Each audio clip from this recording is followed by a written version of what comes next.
Pues ya terminamos, casi ha sido fugaz la lectura de esta carta tan breve de 5 capítulos del apóstol Santiago. No confundir al apóstol Santiago el Menor, el que la Sagrada Escritura llama hermano del Señor, el primo del Señor, con el quizás más famoso, más popular Santiago el Mayor, que da nombre a tantas ciudades de nuestra queridísima América, el patrón de España y de toda la hispanidad. Este es otro, el obispo de Jerusalén, el primo del Señor, que hoy termina la carta con 3 ideas. Una que hace especialmente importante esta carta porque es el documento más antiguo que atestigua el sacramento de la unción de los enfermos. Los sacramentos son 7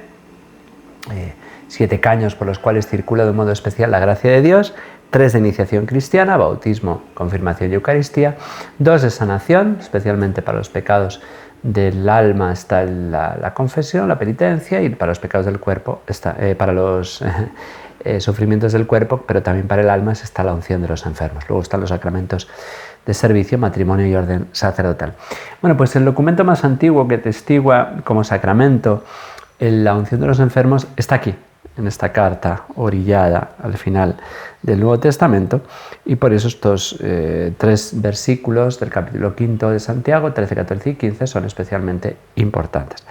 Y luego, bien, también tendremos una llamada a la oración en todo momento, en el anhelo de la conversión de los pecadores, y con esto terminamos la semana y terminamos la carta. ¿Sufre alguno de ustedes? Dice el apóstol Santiago. Pues que rece. ¿Está alegre alguno de ustedes? Pues cante cánticos. ¿Está enfermo alguno de ustedes? Se refiere a enfermedades graves, porque, como veremos más adelante, habla de oraciones de enfermedades que postran al enfermo, enfermos que están postrados, no es una jaquequilla, un dolor de cabeza. Son consejos que él da, y es este: si alguno de ustedes está enfermo, pues llame a los presbíteros de la Iglesia. Lo dice así en plural. Algunos piensan que antiguamente la unción de los enfermos se administraban varios presbíteros a la vez, iban varios sacerdotes a rezar. Hay otros que explican que del mismo modo que uno dice, los médicos no pueden hacer nada por mí, y a lo mejor está hablando de un solo médico o de la medicina en general. Bueno, sea lo que fuera, se da este consejo de avisar a los presbíteros de la Iglesia para que recen sobre él. Una vez que recen por él, en el nombre del Señor, la oración salvará después de que haya sido ungido con óleo. Y el Señor lo levantará. Levantará significa eso, físicamente alzar. Aunque San Jerónimo en la Vulgata, cuando lo traduzca, lo traducirá un poco inexactamente, porque dirá el Señor lo aliviará. La liturgia dice lo curará. Pero lo que dice el texto es lo levantará, lo sacará de la cama. Y además, si ha cometido pecado, lo perdonará, porque ese es uno de los beneficios que tiene también el sacramento de la unción de los enfermos, el bien para el alma. Confiésense los pecados unos a otros. Aquí, en cambio, no parece que esté hablando de una confesión sacramental. Existía la costumbre, la conocemos incluso en el siglo XVI con San Ignacio. San Ignacio, cuando cae en batalla, antes de luchar en la batalla, al no tener un sacerdote cercano, confiesa sus pecados ante un hermano, ante un soldado.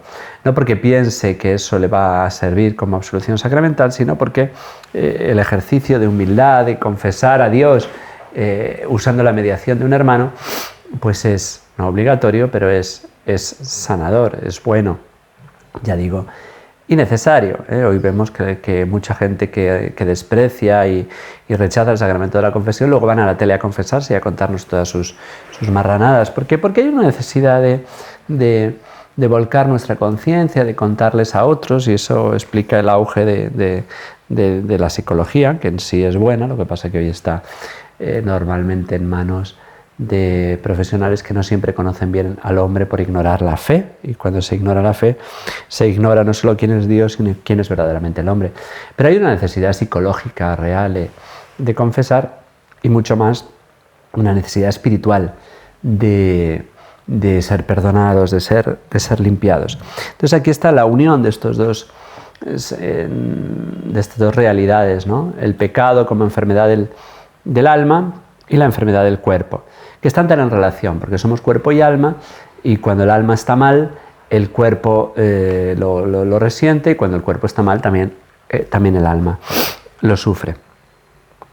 Por eso es tan importante el cuidado de los enfermos, porque ahí está Satanás tentándolos y llevándolos al desánimo, y ya digo que la enfermedad pues tiende a hacer daño también al alma y no solo al cuerpo. Por eso son tan importantes estos dos consejos juntos, ¿no? El buscar el bien del cuerpo, el bien del alma, y para eso está este sacramento que tanto hemos de valorar.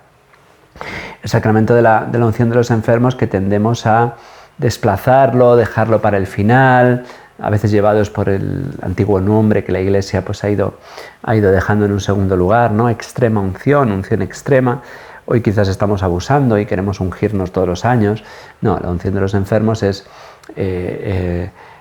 un sacramento bueno no para el momento de la muerte, sino el momento de enfermedades graves, enfermedades que nos pueden llevar a la muerte, aunque no necesariamente, o para la ancianidad, pero que no se recibe de un modo reiterado. Solamente es cuando uno está enfermo, está anciano, lo recibe una vez, y luego si uno se agrava en esa misma enfermedad o recae en otra, o se cura y vuelve a caer, ahí sí se puede reiterar el sacramento de la unción. Hoy quizás estamos abusando, nos hemos pasado al otro extremo y pretendemos, hace poco tiempo hemos celebrado a Nuestra Señora la Virgen de Lourdes, y hay algunos que pretenden todos los años recibir la unción. No es eso lo que enseña la Iglesia, ya digo, salvo que uno se agrave en la misma enfermedad. Pero es importante no esperar a recibir la unción cuando uno está inconsciente, aunque también se puede recibir aun cuando uno está moribundo, sino recibirlo en la medida de lo posible conscientemente, incluso acompañado de la confesión sacramental. No siempre puede confesarse el moribundo, el enfermo, pero es aconsejable. Por eso es bueno llamar a los sacerdotes cuando un enfermo está en una enfermedad grave, llamar al sacerdote sin urgencia, decir, pues mire, mi familiar, mi amigo está enfermo, por favor, en los próximos días vaya usted tranquilamente para tener esta gozosa celebración que ciertamente muchas veces cura el cuerpo, pero siempre cura el alma. Ya digo que la oración puede levantar al enfermo, y desde luego si ha cometido pecado el Señor lo perdonará. Recen unos por otros, prosigue el apóstol Santiago, para que se curen. Mucho puede hacer la oración intensa del justo. Tenemos que confiar mucho en la oración de los demás, la intercesión del justo, de los santos, santos en vida, estos santos que llama el Papa Francisco santos de la puerta de al lado. Los apóstoles con mucha frecuencia llaman santos a los que viven en gracia, claro, a los hermanos cristianos. Y por eso la oración de los hermanos, de los niños, de las madres, qué importantes son esos grupos que se están formando en tantas parroquias, de grupos de madres orantes, porque la mujer tiende a ser más espiritual, más perseverante, porque ama más, desde la experiencia de la maternidad. Y qué grata es al Señor la oración de las madres y de los niños, que suele ser la oración más pura. El apóstol Santiago a continuación nos propone a Elías como ejemplo de oración confiada, contándonos cosas que los mismos libros de los reyes no nos cuentan, que no conocemos por ellos. Elías, hombre de nuestra misma condición, oró fervorosamente para que no lloviese. No nos consta que rezase para que no lloviese, según el libro de los reyes, pero sí nos lo hace saber Santiago. Y no llovió sobre la tierra durante 3 años y 6 meses. Tampoco sabíamos que eran 3 años y 6 meses, esto lo recibe por tradición oral. Luego volvió a orar y el cielo derramó lluvia y la tierra produjo sus frutos. Y ya para terminar la carta del apóstol Santiago se nos habla de algo que hemos de recuperar con fuerza, que es la sed de almas, las ansias redentoras, el deseo de la conversión de nuestros hermanos, de nuestra propia conversión, ahora que estamos a las vísperas de la Cuaresma. La próxima semana ya vamos a recibir, si Dios quiere, la ceniza el miércoles, pero qué importante es el fomento de la sed de almas, el deseo, como decía San Juan Bosco o el cardenal Merry del Val, ¿no? Da mi ánimas, etcétera, tolle, dame almas y quítame lo demás. Señor, estoy dispuesto a comprar almas con mi vida, con mi esfuerzo, con mi sudor, con mis lágrimas, con mi sangre, con lo que haga falta, ¿no? Comprar almas como han hecho los mercedarios a lo largo de su historia, como han hecho tantos enamorados, San Francisco Javier. Si alguno se desvía de la verdad y otro lo encamina, sepan que uno que convierte al pecador de su extravío se salvará de la muerte y sepultará un sinfín de pecados. Es una expresión ambigua porque a veces el griego no permite saber quién es el sujeto de la expresión. ¿De quién son estos pecados que se van a salvar? ¿De aquel por quien se ora o del mismo que ora? ¿Quién se salvará? ¿El que ora o aquel por el que ora? Bueno, pues seguramente vale para los dos, porque ambos son beneficiados de esta caridad de rezar por los pecadores, que es algo que nos ha pedido con fuerza la Virgen de Fátima, la Virgen de Lourdes, pues esta intercesión. Y así termina el apóstol Santiago su carta para, si Dios quiere, empezar solamente el lunes y el martes con la primera carta de Pedro que nos ofrece la liturgia y empezar el miércoles con la recepción de la ceniza, la Santa Cuaresma. Mañana, si Dios quiere, el Padre José Joaquín nos explicará la liturgia del día, del domingo. Que la bendición de Dios Todopoderoso, Padre, Hijo y Espíritu Santo, descienda sobre ustedes y les acompañe siempre.